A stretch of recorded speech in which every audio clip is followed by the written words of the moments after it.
We gotta reveal today what Jesus looked like. You said you don't believe it.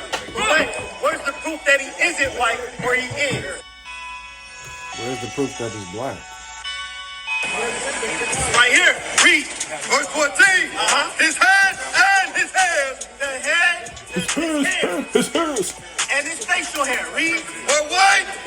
Were white. So that's the only white that we got. The head on his hair and his beard. Just like on my beard. It's turning white. And it's still white. Read. We're white like wool. Like what you got, right? Why y'all screaming? Who else got woolly hair? Who got hair like us? Right. Who? What? Nobody. How did they get the other image? How did they trick us into believing in a white Jesus?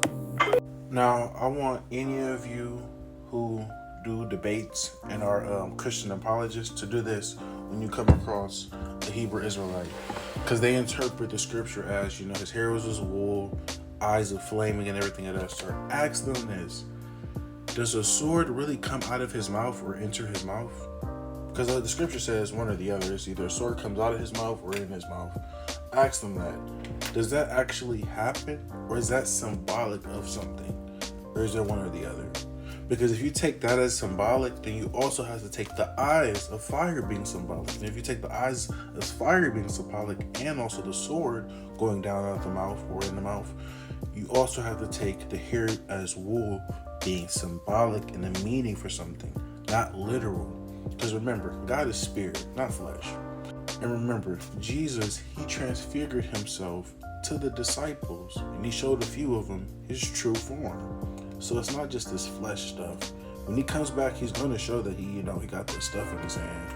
But that's just not who God really is. He's more than that. So when these Hebrew Israelites get to talking about, oh, Jesus is black because his hair is of wool, and they're interpreting the scripture incorrectly. So they're lying, ignorantly. And there's no truth to what they are saying. But let me go to Theophilus Most Excellent. He's going to show you guys the correct way to interpret the scripture, especially upon matters when it comes to the Hebrew Israelites and how they misinterpret the scripture. Have a blessed one. Is a black man. Please, give me a minute. So what the hell is wrong with you black men and women out there? Give me a minute. Christ is a black man. Elisha J. Israel writes, probably the most telling indication of the color of Israel is John the Revelator's description of Jesus' hair texture and skin color. Jesus was and is dark-skinned. The text reads, his head and hair were white like wool, as white as snow, his eyes like a flame of fire, his feet were like fine brass, as if refined in a furnace, and his voice as the sound of many waters. However, these are not literal descriptions. Revelation 1:12-16 is a highly symbolic apocalyptic vision of Christ. Firstly, in regards to Jesus being described as having feet like fine brass, this is symbolic and the meaning has roots in ancient Israelite culture. It is not a literal description of skin color. In the same verse, Christ's voice is said to be like the sound of many waters, and his eyes like fire. Just as these descriptions are not literal but symbolic, Jesus does not have literal feet like brass. Instead, New Testament and classic scholar Craig S. Keener, who has a black wife by the way, and New Testament scholar Robert Mounts, both note that in ancient Jewish understanding, limbs being described as bronze or brass just symbolically denoted glory, strength, and stability, and had nothing to do with actual skin tone. Moreover, the brass or bronze does not symbolize black skin, since verse 15 says the brass was as if refined in a furnace. When metals are refined in a furnace, they are glowing red or yellow, not black. In regards to Jesus' hair being described as white like wool, those who claim this refers to Negro hair miss the point. New Testament scholar Alan F. Johnson notes the reason Jesus' hair is described in this manner is because ancient Eastern countries believed aged or hoary grayish-white hair represented wisdom and dignity, and the animal that had pure white hair they could point to as a symbol was the sheep which produced pure white wool. That's why the picture of woolly hair was used for Christ. Sheep's wool was the best example of pure white hair representing wisdom. It has nothing to do with Jesus having Negro hair.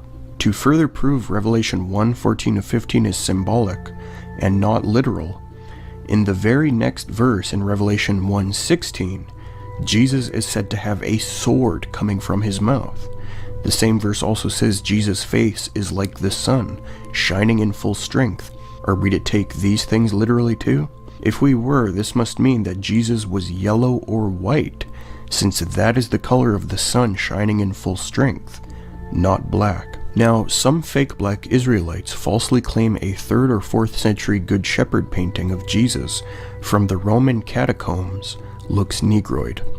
However, this is a fallacious argument. Scholars of early Christian art note there are over 80 of these Good Shepherd fresco paintings in the Roman catacombs, where Jesus is holding a lamb on his shoulders. For example, the Good Shepherd painting in the St. Callisto catacomb in Rome from the 3rd century depicts Jesus as an average-looking brown-skinned Middle Eastern Jew, and not a Negro.